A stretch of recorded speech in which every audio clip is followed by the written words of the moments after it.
Welcome to the High Tech Freedom Podcast. This is a podcast where we bring successful tech sales professionals, thought leaders, and entrepreneurs to share best practices, insights, and lessons learned with other tech sales professionals. As a sales professional, the more we learn, the more we earn. Once we earn it, how can we put those hard-earned commission dollars back to work to build additional income streams that will create the freedom we are all working to achieve? I'm your host, Chris Freeman. I'm a high-tech sales leader, real estate investor, and lifetime learner.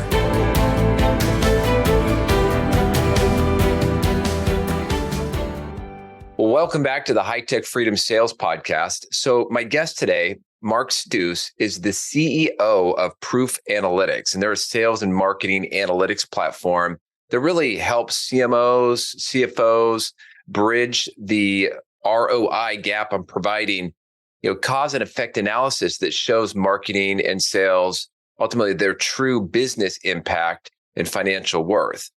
Now, Mark has had senior C-level roles in some very large companies like BMC Software, Honeywell, and HP. And I'm really excited to bring Mark on today because if you are in sales, which you probably are if you're listening, most of you have probably had your manager talk to you about the importance of tying what you sell to solving business problems, business pain, financial impact, right? Saving money, making money, gaining a competitive advantage. And this is what Mark thinks about and does day in and day out. So it's really foundational ultimately to what his company does. So I think you're going to get a ton of value out of the discussion today. Mark, welcome to the High Tech Freedom Sales Podcast. Hey, thanks so much. Great to be here. Yeah, definitely. Well, why don't we start? I mentioned a few of the companies you worked at, but why don't we talk a little bit about your journey into your current CEO role? I would say that from a marketing perspective, for years, until about 20 years ago, I was a classic marketer, right? I was maybe even the marketer that most salespeople love to hate, right? And I was working for Mark Hurd, the late CEO of Oracle, when he was at HP, right? And Mark was a sales guy, and he, very operational, had a strong aversion to bullshit, right? And he would get in my face and other people's face on a fairly regular basis about marketing and marketing impact and what does it all mean and, all this kind of stuff. And so I kind of got into this existential place where I was either going to make a change and do something to fix this, or I was going to get out and I was going to do something totally different, right? Because marketing is a great profession. What makes it suck in almost every business is this whole issue around, well, what's your real value? Right. Right. One of the ironies of this whole thing, right, is that actually marketing is a non-linear multiplier of business performance in otherwise linear functions. So sales is a linear function, right? So it's all about leverage. So actually marketing is one of those areas where it should be among the last to have to justify anything because their investments pay off in so many different directions at the same time. But they can't prove that. They can't show that. They can't optimize for that, right? And so you can be doing it all day long, and if you can't prove it, you get no credit for it, right? And that's kind of been the problem. So I got reacquainted with basic high school and college math, multivariable regression, all this kind of stuff. And I started originally as the Lone Ranger. I mean, I was like literally doing it all myself. This is like 20 years ago. And I started grinding it out and it started to make a difference. And so we just kept on building it out and building it out and building it out, scaling it, right? And I got money for some data science guys, and all this kind of stuff. And then I went to BMC and then I went to Honeywell, and Honeywell was sort of like the massive scale, high complexity company where we just rolled out the system pervasively. in Honeywell Aerospace, which is what at the time was about 12 billion in revenue. And it was one of those things where it was so successful, but you then realize that you thought you were trying to solve a series that, you thought you knew the problems you were trying to solve. And then you realize that there's a whole bunch of real challenges underneath those that are kind of like the real issues. And one of those is producing, operationalizing analytics at the clock speed of the business so that all the insights are arriving at the right time for people to use them to make better and better and better decisions. That's really what it comes down to, right? So we did it at Honeywell by brute force. So I was spending about $9 or $10 million a year, and most of that went to data science guys. So we just overhired in order to get our latency down fast enough where we were able to be relevant to what was going on. But you didn't have to be a rocket scientist, and I'm certainly not, to realize that this was an automation play waiting to happen. And so a bunch of us got together and we started to outline proof. And we ultimately built the platform, and proof is designed to not only automate a lot of the analytical functions that are all about causal relationships, right? Cause and effect.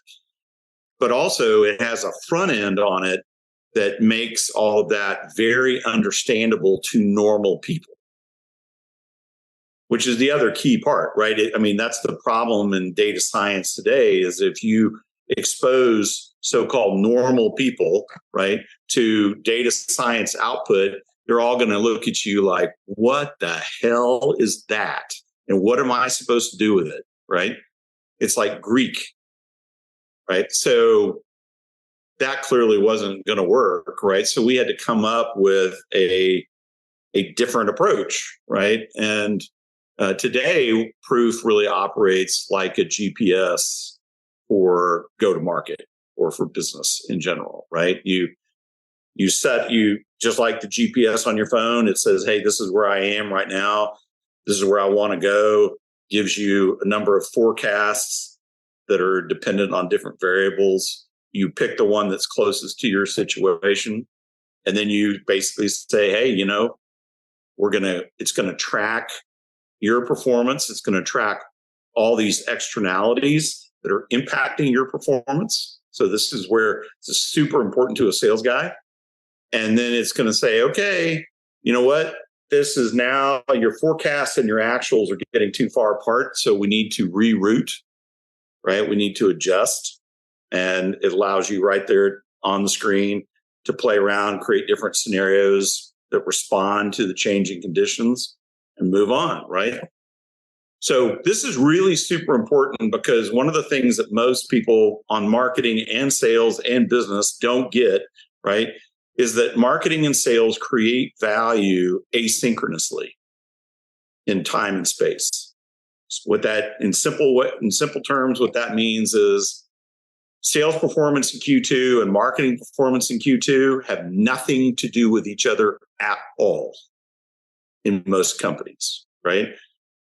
Sales performance in Q2 was impacted primarily by marketing investments that were made up to a year before.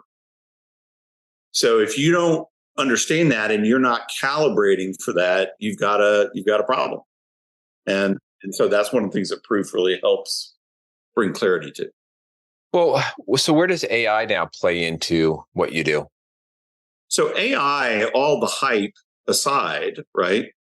AI is really important. It is, we're just seeing the earliest manifestations of it. But it's a big data solution, and most businesses don't have a lot of big data. They have a lot of lean data. They may even have a lot of data, but they don't have a lot of big data. So you probably have heard about training data, the importance of training data. That's the big data that we're talking about. And if you don't have a lot of big data, then you don't have the training data. So it's sort of like you can have the F-35 fighter plane, but if you don't have the right jet fuel, if you try to put 93 octane into the Joint Strike Fighter, it's not going to happen. It's not going to happen. It's not going to work, right? That is a key limitation to AI right now that won't always be a limitation, but right now it definitely is. The reason why generative AI, so this is, all the stuff that's been so popularized recently. The reason why that works really well is that it's sourcing its big data from the internet. But as soon as you create a private chat GPT, right, where you're not sucking on the internet anymore, you're only sucking on your data, then all of a sudden it doesn't work nearly as well, right? And so that's some of the limitations on it.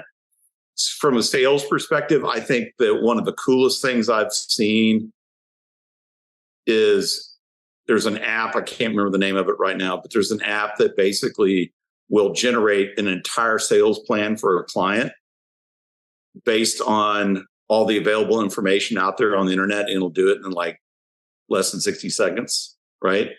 And it's generally pretty high quality stuff. So that's happening. The thing that a lot of sales guys won't like, and I, as an investor, I have seen 2 of these so far in investor demos, are buyer apps, right? Where essentially an organization, let's say it's a marketing organization who wants to buy some stuff, some software, and finance has an interest, and procurement has an interest, and IT has an interest. They can all collaborate in the context of this app with prompts, right? Specifying their must-haves, right? And it will go out there and it will make a recommendation on which one they should buy. Oh, wow. Right. And it is going to revolutionize the journey massively in so many different ways. For one, touch-based attribution is going to go bye-bye because these apps leave no discernible touches. What do you mean by that? So right now, marketers have tended to say, well, I can see a customer hit each page of our website, or I can see them over here and I can see them access our content over here. Engagement. Yeah. Engagement. I can kind of see the journey that they're on. This is going to make that journey completely opaque. Wow. Okay. Right. And so the sales guy will be engaged towards the end of the journey by customers using these buyer apps. And it will be almost more of a formality in terms of, hey, we need to actually talk to somebody to actually complete this deal.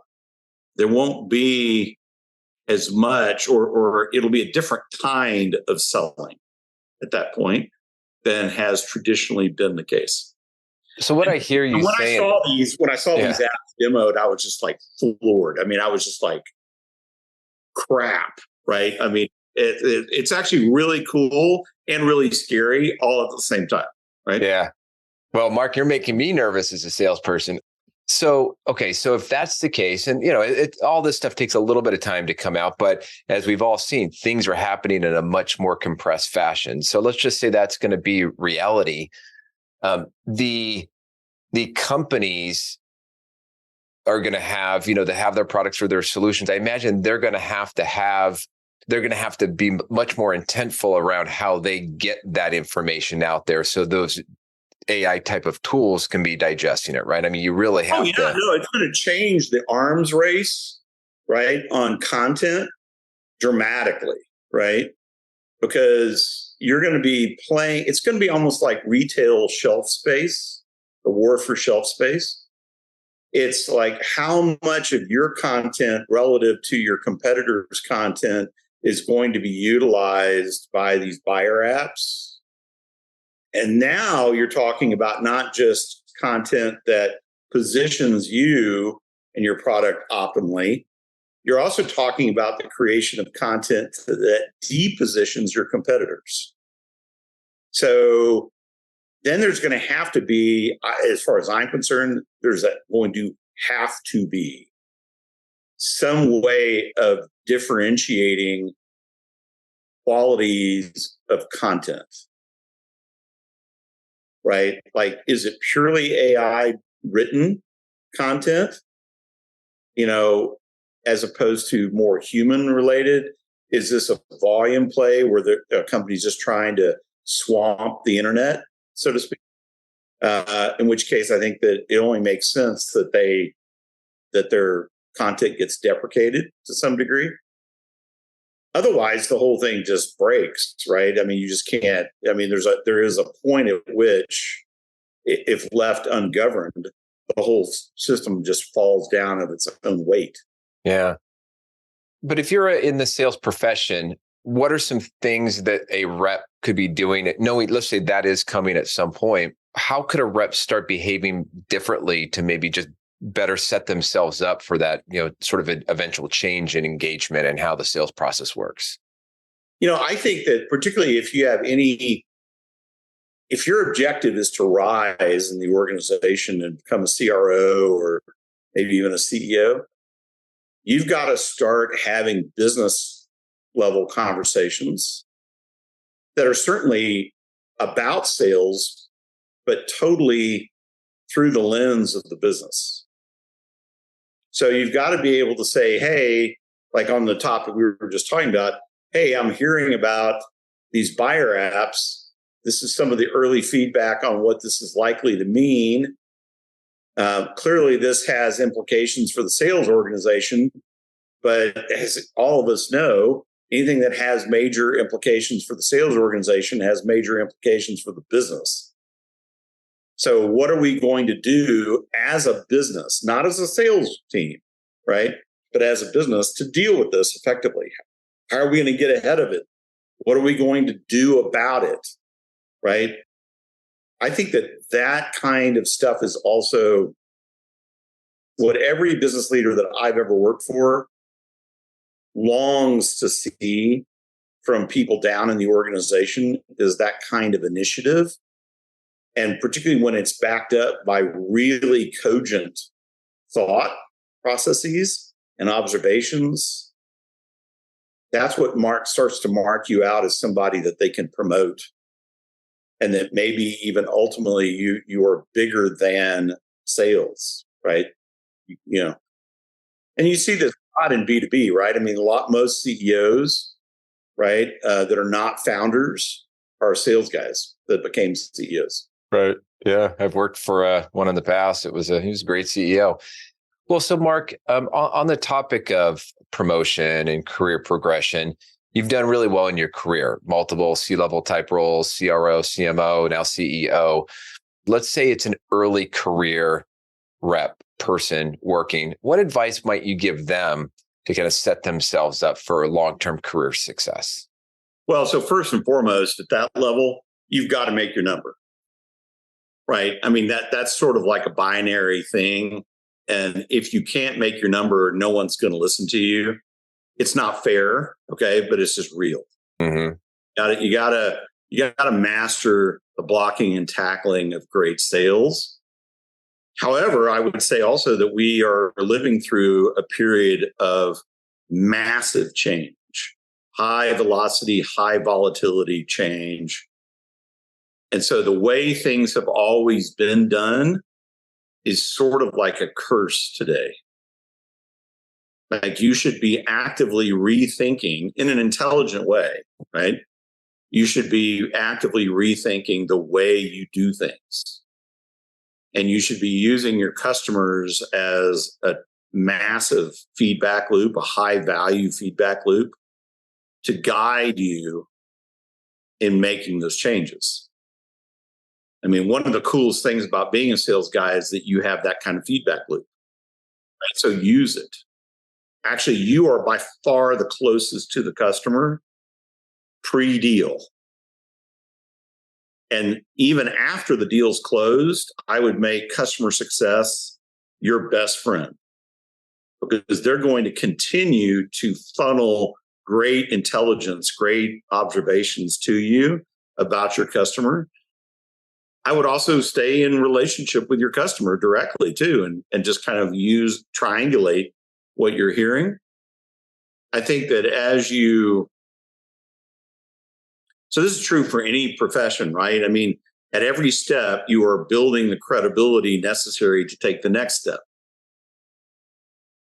And I think it's also really important to know that whatever is making you successful today is very unlikely to be the thing that makes you successful in 5 years.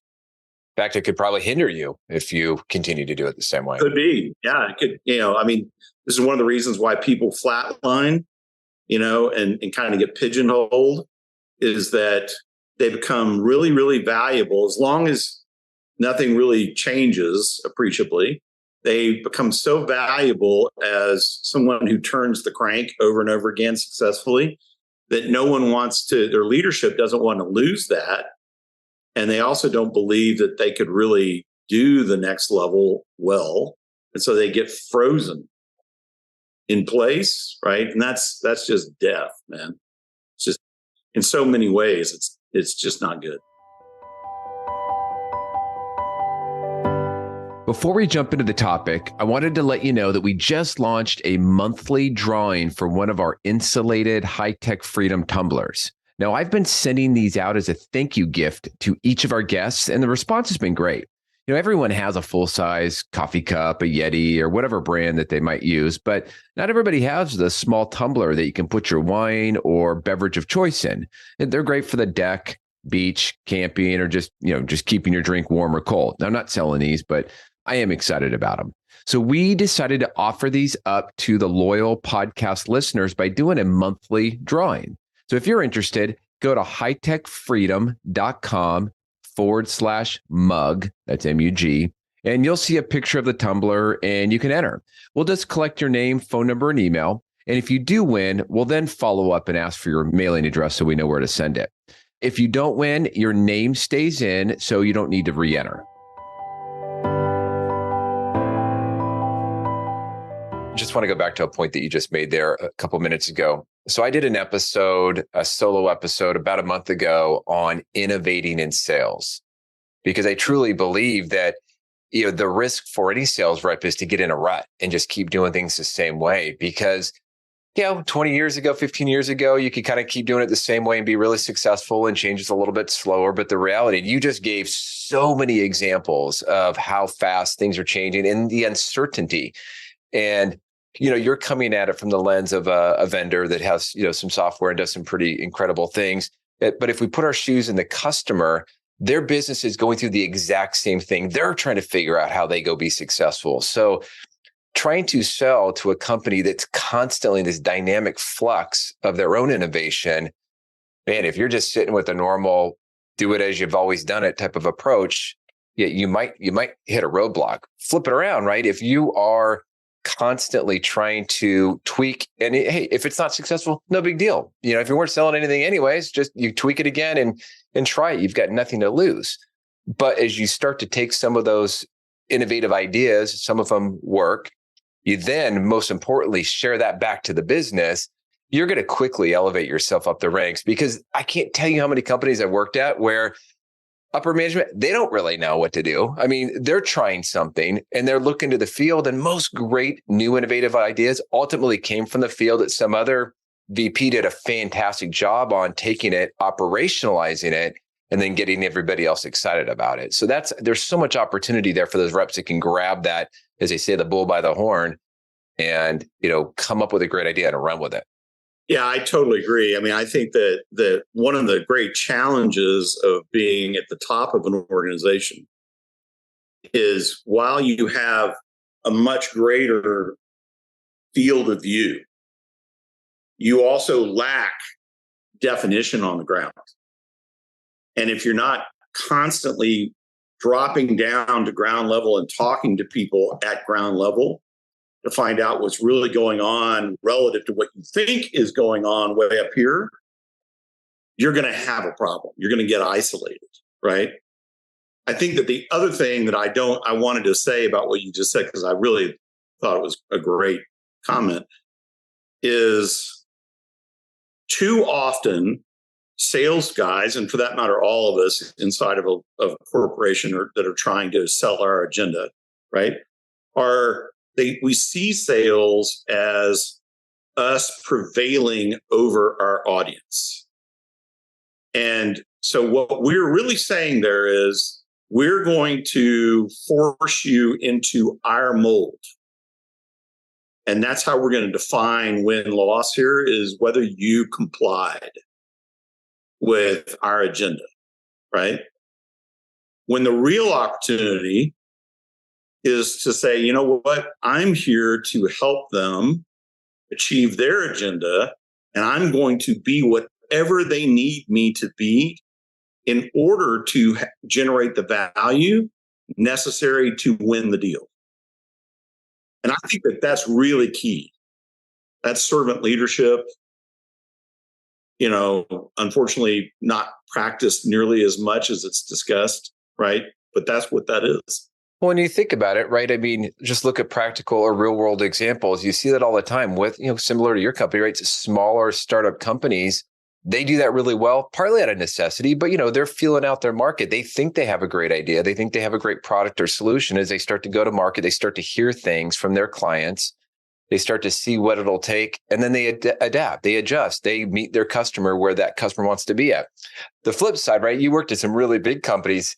Those big companies, man, they have a hard time moving that fast and being that nimble because it takes so long for that data to trickle up and then kind of have some executive that believes that they need to make that change. Some do it well, and that's actually one of the biggest issues, right? It's not, I'm not saying that all of these large corporate leaders are bad leaders, right? But they have gotten into a model of matrix decision-making.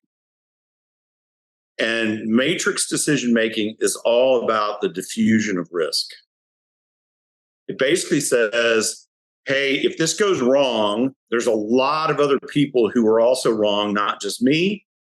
And so there won't be any fingers being pointed at me, because I could just as easily point them back at the other guy, right? Which is actually kind of like it's one of those things that sounds good on paper and it's really crap, right? But particularly in a time in which we are moving right now, where decisiveness and accuracy, good decision-making made decisively, right, is so important. You cannot wait around right now. If you wait and you try and kind of do this very methodical, incremental approach, non-revolutionary approach, right, you're going to not succeed right now. That means that the risk levels, it's more, you really have got to get it right. This is where the analytics really become super, super important. Because if you're just doing this based on your legacy experience, I got a newsflash: past is not prologue, right? And in fact, in periods of high change, your experience historically is very likely to be unhelpful. So it's sort of like, a sales forecast, right? A real forecast, that's what you're focused on. You're not really focused so much on the history, even though the two are linked. And so that's, I think, really super important at every level of the organization. The challenge is when you're down low, if your manager isn't open to this, then you're going to have to do it very, very quietly and do it for your own benefit and let the results speak for themselves. You're not going to be able to be a thought leader initially, is what I'm trying to say, right? You're just going to kind of work it out. Yeah, that makes a lot of sense. Well, Mark, as we get closer to wrapping it up, if you think back over your time in your different roles, any mistakes that you've made that, in the kind of the benefit of hindsight, that you might want to pass along so somebody else can avoid them? Oh man, I mean, you want to talk about a litany? I mean, I think that not understanding what the real game is that you're playing is the mistake that most people make. They think they know the answer, but they're wrong. And so I would say that take the time have the conversations with people in the business, not necessarily just in sales, to find out what the real game is that's being played. If you work for a public company that does quarterly reports, read those reports, see what they're actually saying, because they will be transmitting a lot of insight into what the real game is that they're playing. So, for example, at BMC, while I was there, the vast majority of the revenue, low margin though it was, right, came from the mainframe business. So much so that also it was almost like an annuity. In fact, it was like an annuity, like probably 65 to 70% of the next year's income was already set. But in order to drive high EPS, which was really our stock story, was a high EPS number, we had to sell very profitably our distributed products, right? So this is what we think of today as typical decentralized computing, right? Not nearly as much as mainframe by top line, but the profitability was off the charts. So it was about, how do we piece this together into a compelling story? And if you as a sales guy don't understand that that's really what's going on, and that's that's the game that's being played, then that's going to limit your effectiveness. I think that you, as a people manager, what I have learned is that first 3 months, tell the story. It's not going to typically get any better after 3 months. So even though it is very unfun, we will move people out after 3 months if the first 3 months were not a raging success. So how do you define a raging success in the first 3 months? I think that and this is where startup sales or even scale up sales is different than large enterprise, right? Mm-hmm. We don't have time to wait around for somebody to make a number. Like, it's okay if you don't make the number in the first 2 months, but in the third month, you'd better be making your number. Mm-hmm. And that's just a stone cold fact of life. That's a law of gravity. We can shake our fist at it all day long and say how unfair that is, and it doesn't change the reality of the situation, right? So, yeah, I mean, I think that you have to realize that particularly by the time that people have been in their career 10 or 15, 20 years, they should know it, and they should be able to transfer the skill sets almost on demand, because it's not about their Rolodex. It's about their ability to sell. Yeah. Right. And so I think that that's just the stone cold truth. I used to take too long. Yeah. You mean to take action? Yeah. Yeah. I give people too much time. Yeah. Well, that's a hard situation to deal with. And I think back, I was talking to some people that they're early in their sales career. And I have one friend that I know that working for a big company and one that's working for a startup. And the one that's working for a startup, he is really struggling because he doesn't have the foundation to work from, because they don't have time to train him on how to sell. Right. And, he was a cheap hire, but he doesn't have the tool set yet. Whereas my other friend, he's going through all these training programs. I mean, it's like a 3-month boot camp before he ever hits the field. And granted, he's starting off as an SDR, where the other one's actually getting a little bit of field time. But I think you take the one that started with the big company, when he makes that transition to that startup, he's going to have that foundation to work from. So I just bring that up because I think sometimes people get allured by the idea of a startup and hitting it big or whatever it might be. But you have to know where you're at in your skill set and be able to self-assess. Can I jump in and truly execute? Or maybe it's not quite right for me. Let me go get some of those skill sets and then come back and execute. Yeah, without a doubt. And I think also so you can go to the big company and get a lot of the skills, but you also have to be the kind of person who can leave a big company and all the support systems that and still operate. Right. And that's, again, not everybody.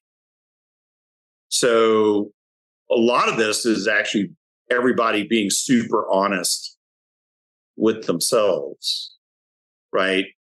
Self-knowledge is a wonderful thing. Right. Being able to say, you know what, even though I would love to do that kind of job in a startup, it's not where I am right now, and exercising the judgment to maybe just postpone it and make sure you get the skills or the mentality that will enable you to do it later. Mm-hmm. I think that's really, really key, because in a scale up, not only does cash flow and deal flow and cash flow really, really matter.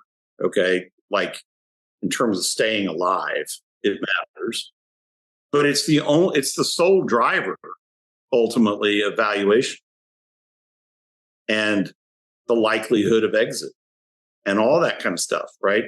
There's a point at which you've built the product is cool, the product is validated, and everything past that point is all about multiples on revenue, right? So the sales team becomes hugely important. And I mean, just transparently, the amount of lost time that we have probably cost ourselves through bad sales hires is non-trivial. And I go through, whenever I am involved in a sales hire, I do it with great trepidation, because I mean, you don't really know until you see it. Yeah. Because just because they were successful in their last two companies does not necessarily mean they're going to be successful in their next one, right? Yeah. And salespeople are great interviewers as well, right? I mean, they're great storytellers. It's what they do. Great. Yeah.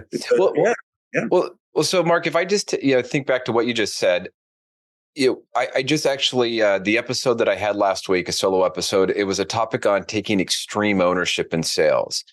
And I've always believed that if you treat your business as your own franchise, you've got your own business, you own everything that you do, you own your contacts, you own your database. If you kind of have that mindset, you can take that franchise and move it somewhere else. Now, somebody's not going to hire you for the contacts, but what I mean by that is you've got your defined sales process. You're not relying on the company for their sales process. You have your own, you've documented it. And I really promote having your own CRM. You can, for $8 a month, you can go get a CRM and have all your contacts in there. And all that hard work of data collection over time, the personal data points, it's all there.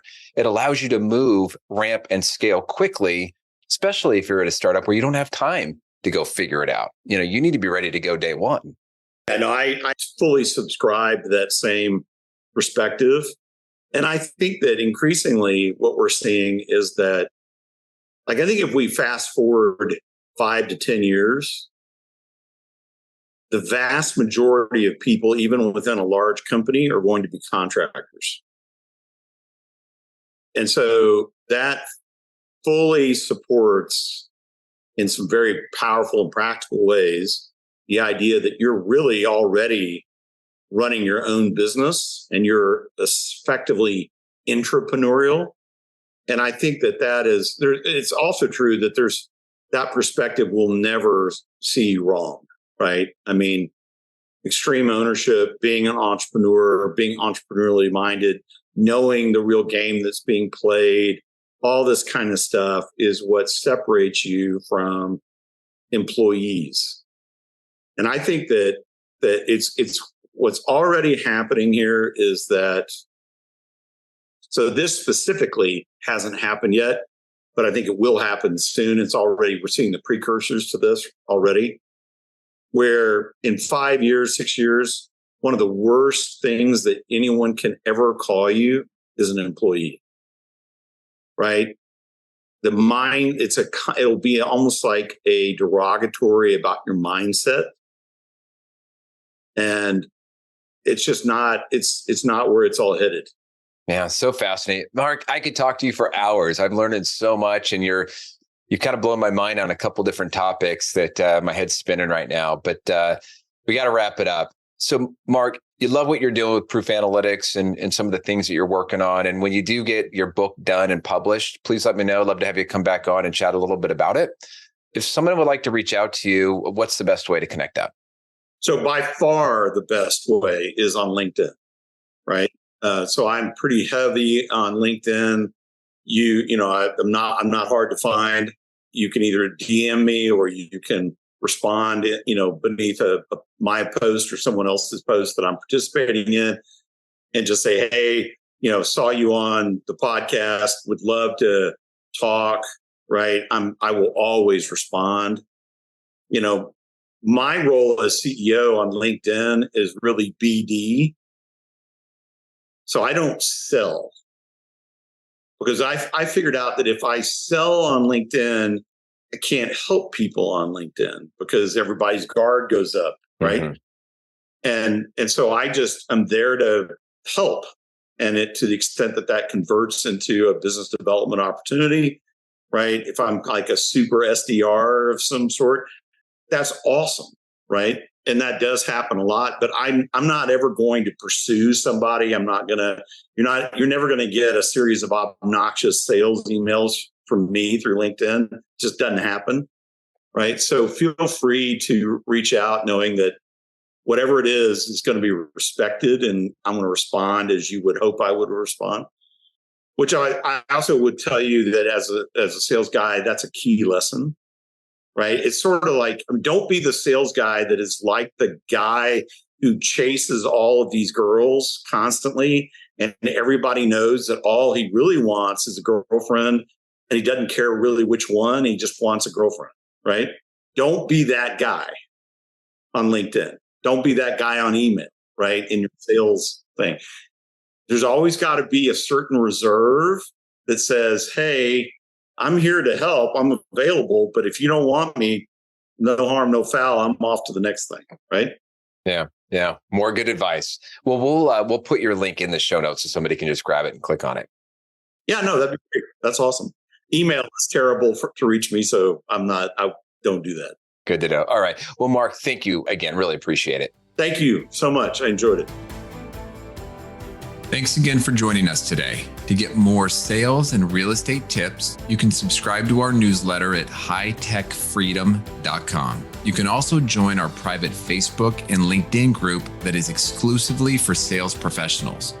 If you found a nugget of good information in the podcast, please subscribe, give us a positive rating, and write a review. If there is a topic that you would like us to cover in the future, please send us a note through our website at hightechfreedom.com. Until next week, make this your best week ever.